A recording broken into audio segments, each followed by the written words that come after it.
sa tikangan santos nga Ebanghelyo. Sumalakan San Marcos.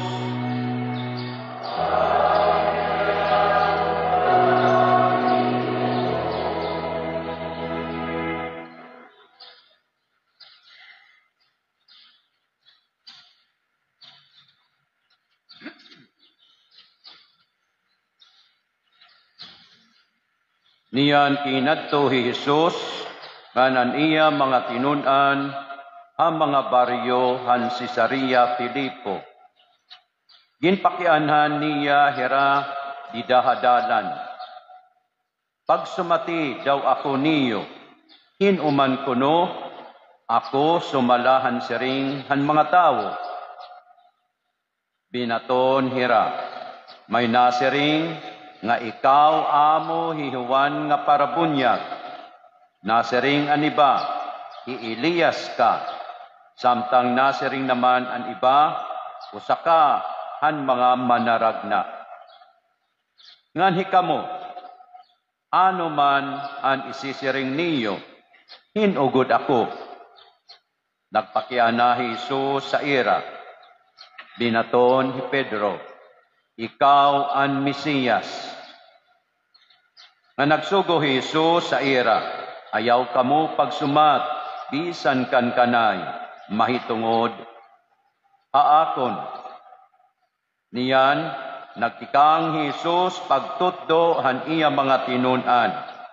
Kinahanglan, magantos ang anakan tao, ngan igsalikway hiya, han katigurangan, nganhan mga puno han kapadian, nganhan mga magturutdo han balaod.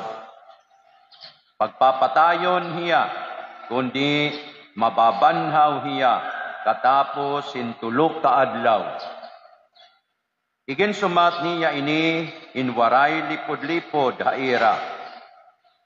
Ibinulag anay ni Pedro ni Jesus, nga nakiglantugi haiya. Kundi dining Jesus, hitlat ang iya mga tinunan nga ginpusaan pero iwas sa aton Satanas. Kanatawla ang imo panhunhuna, diri ka ng Diyos. Dan kintawag ni Jesus ang mga tao, pati ang iya mga tinunan ngan ginsiring hira. Kung hino an karuyag, bumunyog haakon, kinahanglan, limuton niya an iya kalugaringon, magpasan han iya krus, ngan sumunod haakon. Kay adton karuyag magtalwas, an iya kinabuhi, ini mawawara ha iya. Kundi adton mamatay, tungod haakon, ngan han maupay nga sumat, mabubuhi iya. An Ebanghelyo an aton Ginoo. Pagdayawon ka, Kristo.